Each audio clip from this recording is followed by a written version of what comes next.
मकबरे पर भगवा झंडा फहराने पर बवाल, पथराव तो अखिलेश यादव की गिरफ्तारी पर लखनऊ में सपाइयों का जोरदार प्रदर्शन। तो विधानसभा मानसून सत्र के दौरान विपक्ष का हंगामा, भड़के सीएम योगी।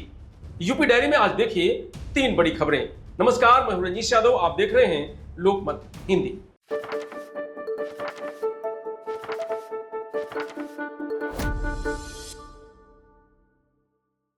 यूपी में संभल के बाद अब फतेहपुर में मंदिर मस्जिद का विवाद शुरू हो गया है।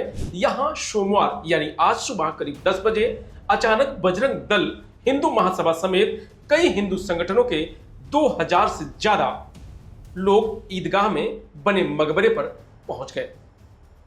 पुलिस ने पहले से ही मकबरे के चारों तरफ बैरिकेडिंग कर रखी थी, लेकिन लाठी डंडे से लैस हिंदू संगठनों के कार्यकर्ताओं ने मकबरे को मंदिर बताकर तोड़फोड़ करनी शुरू कर दी। कुछ युवकों ने मकबरे की छत पर चढ़कर भगवा झंडा फहरा दिया। हिंदू महासभा के नेता मनोज त्रिवेदी भीड़ के साथ मकबरे के अंदर पहुंचे और पूजा करने लगे। मकबरे पर भगवा झंडा और पूजा पाठ देख मुस्लिम समुदाय के लोग भड़क गए।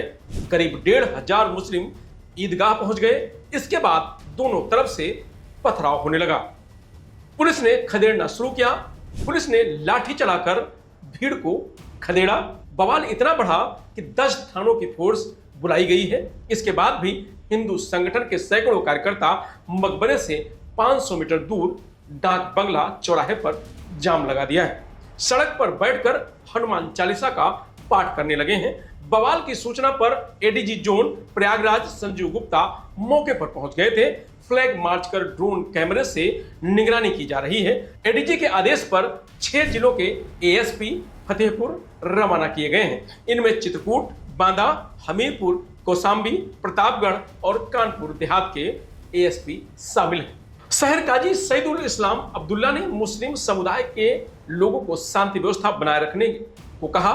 उन्होंने कहा कि इन लोगों ने शहर का अमन चैन खराब करने के लिए हुड़दंग किया है, लेकिन हमें शांत रहना होगा। प्रशासन अपना काम करेगा। हिंदू संगठन ने पहले ही पूजा का ऐलान किया था। फतेहपुर शहर में ही अकबर नगर इलाके में ईदगाह है। इसमें नवाब अब्दुल समद का मकबरा बना हुआ है। स्थानीय लोगों का कहना है कि यह मकबरा करीब 200 साल पुराना है। 4 दिन पहले शुक्रवार को हिंदू संगठन मठ मंदिर संघर्ष समिति ने डीएम रविंद्र सिंह को ज्ञापन दिया था। इसमें कहा था कि वह स्थल मकबरा नहीं बल्कि ठाकुर जी का मंदिर है, वहां से कब्जा हटाया जाए। साथ ही ऐलान किया था कि 11 अगस्त को हम लोग इस जगह की साफ सफाई करेंगे, जन्माष्टमी मनाएंगे। तो वहीं चुनाव में वोट चोरी का आरोप लगाते हुए विपक्ष के 300 सांसदों ने सोमवार को संसद से चुनाव आयोग के ऑफिस तक मार्च निकाला। इस दौरान राहुल गांधी, प्रियंका गांधी, अखिलेश यादव, डिंपल यादव समेत कई विपक्षी सांसदों को पुलिस ने हिरासत में ले लिया। इसके बाद उन्हें पार्लियामेंट पुलिस स्टेशन लाया गया। कन्नौज से सांसद और सपा प्रमुख अखिलेश यादव प्रदर्शन के दौरान पुलिस की बैरिकेडिंग फांद गए। उन्होंने कहा कि हमने चुनाव आयोग को 18,000 डिलीटेड वोट की लिस्ट दी थी। उपचुनाव में वोटों की लूट हुई थी। सरकार उन तमाम डीएम को सस्पेंड करे जो इसमें शामिल थे। सांसद डिंपल यादव ने कहा कि यूपी उपचुनाव में बूथ कैप्चरिंग की गई थी। लोकसभा में विपक्ष के नेता और कांग्रेस सांसद राहुल गांधी ने कहा कि वो बात नहीं कर सकते। हकीकत यह है, सच्चाई देश के सामने है। यह लड़ाई राजनीतिक नहीं, संविधान को बचाने की है। यह एक व्यक्ति एक वोट की लड़ाई है। हमें एक साफ सुथरी वोटर लिस्ट चाहिए। वो एक्चुअली बात नहीं कर सकते हैं। रियलिटी ये है, क्योंकि सच्चाई देश के सामने है और ये जो लड़ाई है ये राजनीतिक नहीं है, ये कॉन्स्टिट्यूशन की लड़ाई है। कॉन्स्टिट्यूशन को बचाने की लड़ाई है। 1 मैन 1 वोट की लड़ाई है। इसीलिए हमें साफ प्योर वोटर लिस्ट चाहिए। वहीं वायनाड से कांग्रेस सांसद प्रियंका गांधी ने कहा कि सरकार डरी हुई है, ये लोग कायर हैं। मार्च के दौरान विपक्षी सांसद वोटर वेरिफिकेशन प्रक्रिया वापस लो के नारे लगाते देखे गए। तो अखिलेश यादव की गिरफ्तारी के बाद यूपी में सियासी पारा हाई हो गया है। सपा कार्यकर्ताओं ने लखनऊ में जोरदार प्रदर्शन किया है। बारिश के बीच हजरतगंज चौराहे पर हुए इस प्रदर्शन के दौरान पुलिस और कार्यकर्ताओं के बीच जमकर काफी देर तक झड़प हुई।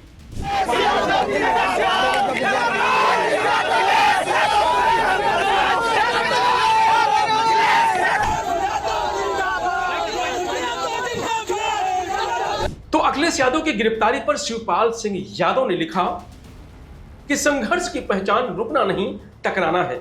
जब हक की आवाज रोकने को बैरिकेड खड़े हों तो समाजवादी पार्टी के लोग पीछे नहीं हटते, बैरिकेड तोड़ते हैं, कूदते हैं, ललकारते हैं। आज अखिलेश यादव की छलांग सिर्फ लोहे पर नहीं थी, ये छलांग थी लोकतंत्र बचाने की कसम पर।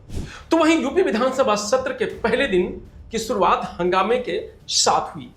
विधानसभा में नेता प्रतिपक्ष माता प्रसाद पांडे ने गोरखपुर दौरे के दौरान उनके साथ हुई बदसलूकी का मुद्दा उठाया।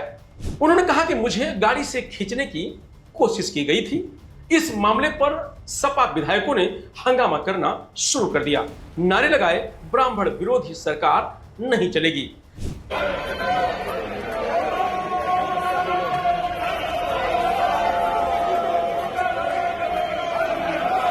तमतमाए मुख्यमंत्री योगी आदित्यनाथ ने माता प्रसाद पांडे को जवाब देते हुए कहा कि आप वरिष्ठ हैं, कुछ लोग आपके कंधे पर बंदूक रखकर गोली चला रहे हैं, आपको ऐसा होने देना नहीं चाहिए।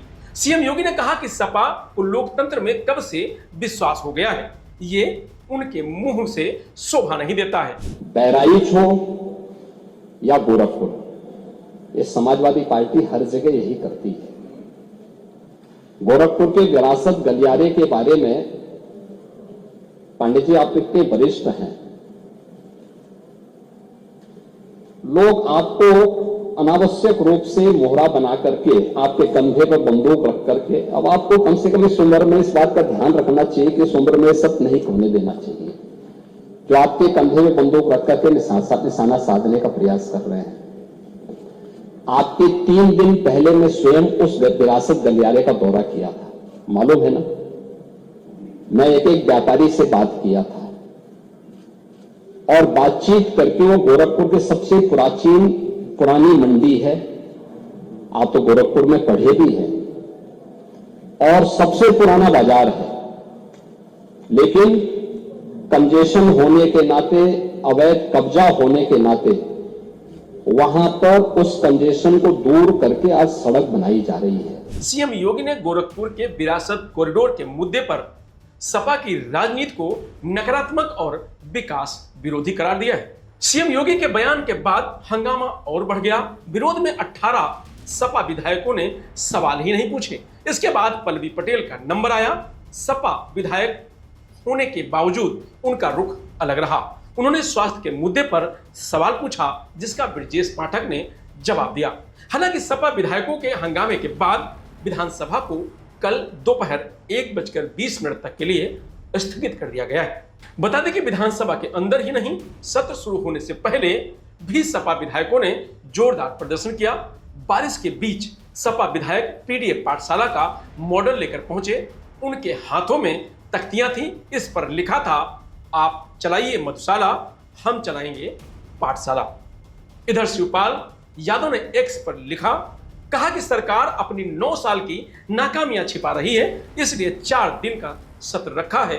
पूरा प्रदेश त्राहिमाम कर रहा है। फिलहाल यूपी डायरी में आज इतना ही। कल फिर मिलेंगे नई खबरों के साथ। तब तक आप बने रहिए लोकमत हिंदी के साथ। नमस्कार।